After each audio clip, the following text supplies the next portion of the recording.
Buenas noches, somos de la Universidad Tecnológica de Bolívar, del Centro Asociado de Puerto Asís. Cursamos octavo semestre de Contaduría Pública y a continuación con mis compañeros Carlos Montero, Nayana Canacuán, Jimena Conchá, Jacqueline Aus y Miriam Medina daremos a conocer algunos temas relacionados con el módulo de Contabilidad Financiera Avanzada, con nuestro docente Ricardo Medina Salcedo. Mi nombre es Yuri Leal, contador público, con especialización en normas internacionales y auditorías NIAS de la Universidad Jorge Tadeo Lozano de Bogotá. En este momento estoy aquí para apoyar a este grupo de estudio con algunos conceptos muy cortos de la norma internacional. Como sabemos, aquí en Colombia no existía lo que eran normas internacionales, pero con el decreto 2784 y la ley 1314 ya nació la obligación de implementación de normas internacionales aquí en Colombia. Esto es más que todo la actualización y la globalización, como todos sabemos, de nuestro lenguaje contable hacia el mundo. Y hacia, ya en estos momentos hacia los mismos bancos y todo eso, que a partir ya de este año ya están pidiendo estado financiero bajo normas internacionales. Hay que ver dos conceptos claros que para muchos, algo muy corto, existe en sí, los grupos más grandes, donde hay más empresas, existe el grupo 1 y el grupo 2. El grupo 1 son plenas o completas, como muchas veces le decimos, que son para las grandes empresas, donde hay más de 50 empleados, 20 empleados, o sea, que cumple ciertas características. Y el grupo 2 es para las pymes. Entonces mucha gente dice, ¿de dónde salen? Entonces primero existieron las NIP plenas, ¿cierto? O las completas, como le decimos, ya por la necesidad de que todas aquellas empresas pequeñas que no podían tener los recursos para implementar las normas internacionales bajo las plenas, lo que se hizo fue sacar de esas plenas algunos conceptos y armar una que se llama pymes. Por eso las pymes, para pymes, salen de las plenas, se saca algunos conceptos y de ahí nace. Por eso en este momento tenemos lo que son plenas y tenemos lo que son pymes, que ha sido muy favorable, digamos en este caso para nuestro país, porque las plenas pedían muchos requisitos de ciertas cosas, la cual las pymes no las podían completar o hacerlas por la economía, porque realmente no era. En este caso hay que ver claro que también de eso hay que ver una diferencia. Existe NI para pymes y para el sector público. Que NIIF para pymes, sector privado, y existe la NICSP, NI para el sector público, que hay que tenerlo claro que no son las mismas y por el concepto es totalmente diferente, que también son, que se basan en esas y que han nacido de ahí. Hay que tener otro concepto muy importante, es la parte así, es de las revelaciones. ¿Qué es lo que más influye en la parte de las pymes, en la revelación de los estados financieros? Son las revelaciones, lo que nosotros manejamos en los estados financieros anteriormente como unas notas, que simplemente decíamos bancos tanto. No, ahora tenemos que ser muy específicos en las notas, bien claro, o sea que las notas, si nosotros utilizábamos 3 hojas, hoy en día puede ser 20, 25, 30. Hay empresas que incluyendo, ahí tienen 80, 100 hojas de solo revelaciones de los estados financieros. Entonces, si nos vamos a eso, que hay que ver y dejar claro, cuando nosotros hacemos aquí una implementación, cuando asesoramos una empresa, tenemos que hacer unas políticas y esas políticas tienen que, tener ciertas características y esas características deben tener siempre, cada política, estado financiero, ingresos, gastos y todo, tiene que tener qué requisitos debe contar con las revelaciones. Por eso para pymes, cuando estamos enfocando en pymes, existe la sección 8, que es para pymes, que dice notas a los estados financieros. Esta sección 8 da específicamente cómo debe estar elaborada todas las notas de los estados financieros, teniendo en cuenta los activos, pasivos, patrimonio, ingresos y gastos. La sección 8 es muy importante para la parte de las revelaciones de las notas. Pues eso es algo muy corto, sin embargo, más adelante se les dará más conceptos claros, y gracias por la oportunidad.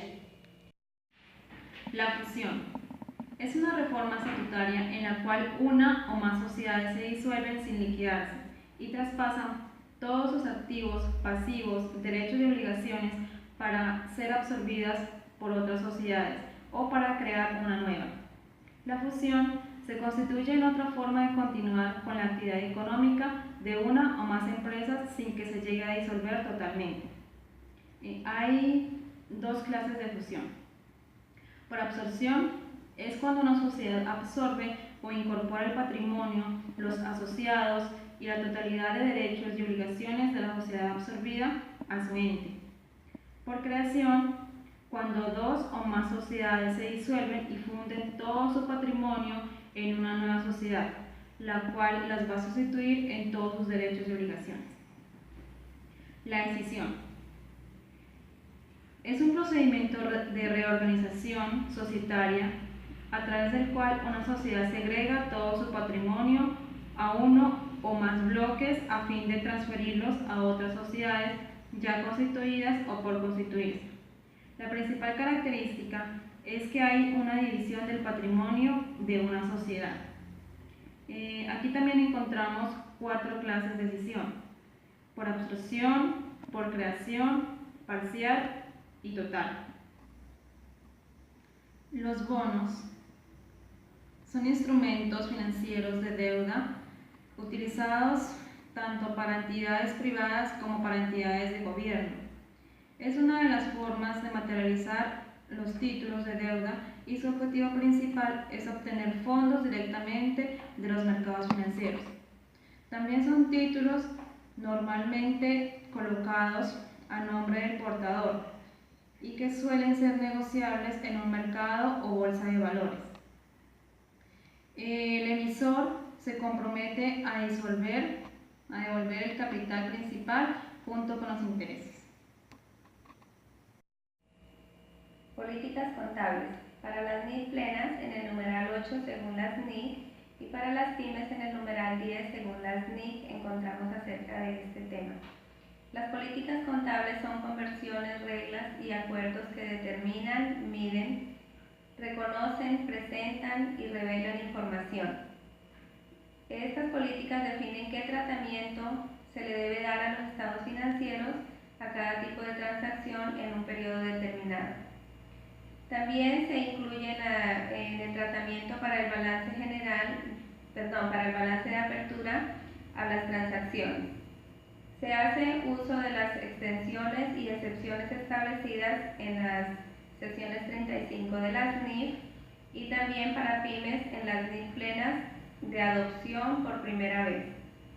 Se debe ir personalizando de acuerdo a cada tipo de actividad según el estándar de las NIF en un tratamiento adecuado con lo requerido a través de las NIF.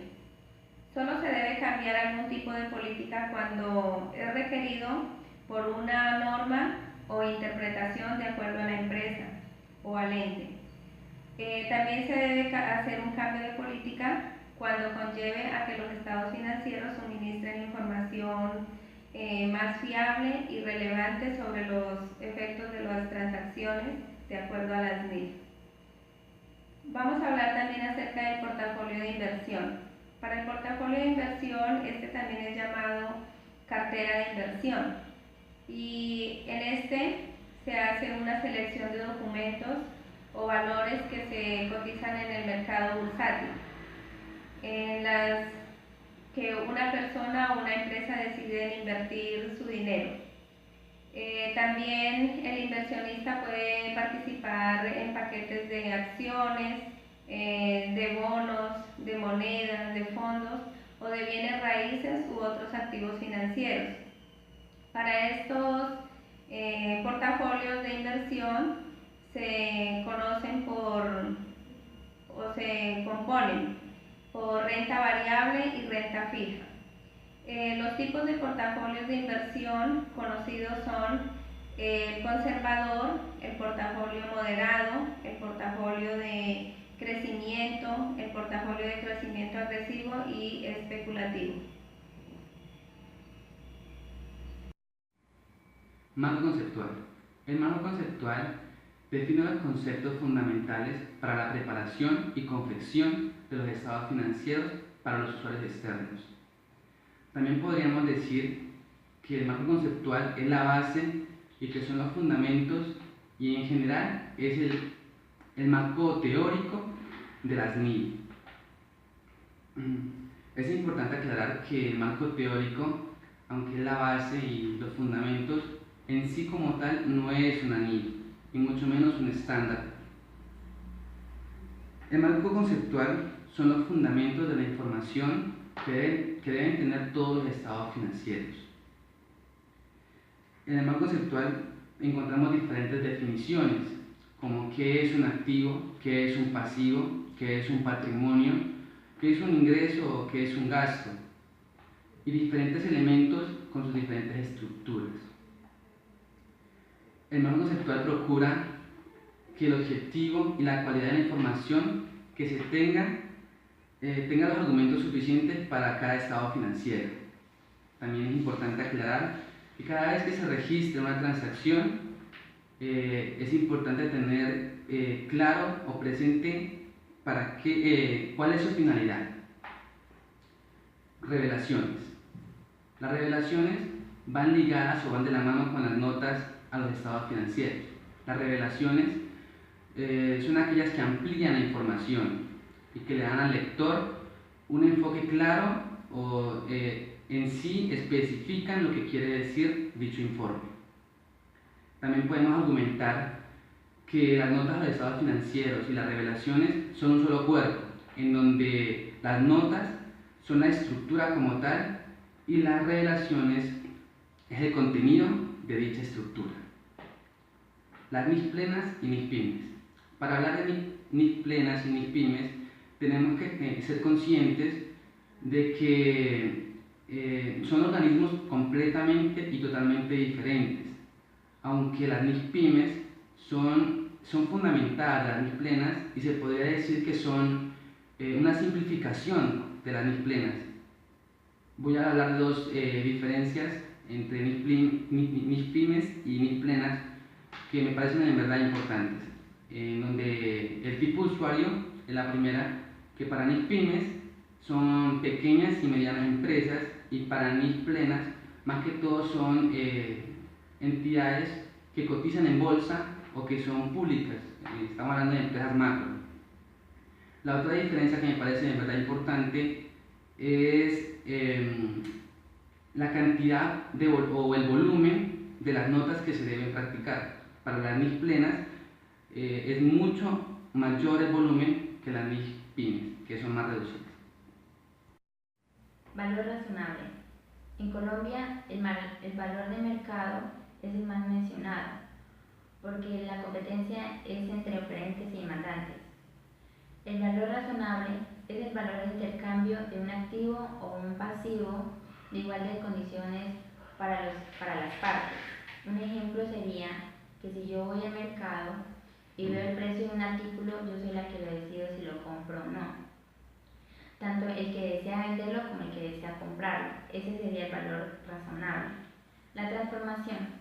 La transformación de las sociedades es la operación jurídica mediante el cual una sociedad abandona su tipo social y adopta el correspondiente tipo societario distinto.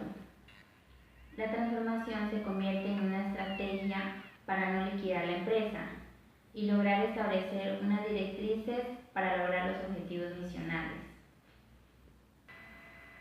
Acciones son los aportes que hacen las sociedades, las cuales dan a los titulares derechos o decisiones o de participación de las sociedades. Tipos de acciones son ordinarias, preferenciales y privilegiadas. En las privilegiadas no hay acciones como tal en Colombia. Las ordinarias y las preferenciales se dividen en derecho económico y derecho político, y las preferenciales solo en derecho económico. En el derecho económico, en las ordinarias, un ejemplo serían los dividendos, y en el derecho político sería asistir a la asamblea de accionistas. Las preferenciales renuncian al derecho político, por ende tienen que pagar prioritariamente al accionista antes que el ordinario. Franquicia. Relación comercial entre dos partes, franquiciado y franquiciador, en donde el franquiciado paga cierta cantidad de dinero para tener una licencia para comenzar un negocio utilizando una marca que ya es conocida en el mercado. Esta cantidad de dinero que paga se le conoce como canon de entrada, y el franquiciador es el que cede esos derechos o esta licencia para utilizar su marca empresarial durante un tiempo y lugar determinado. En un ejemplo de franquicia podemos apreciar McDonald's, que es muy conocida. Es una empresa líder en comidas rápidas, es la que encabeza el ranking de franquicias y se posiciona como la más exitosa, pues cuenta con muchas sucursales en casi todo el mundo.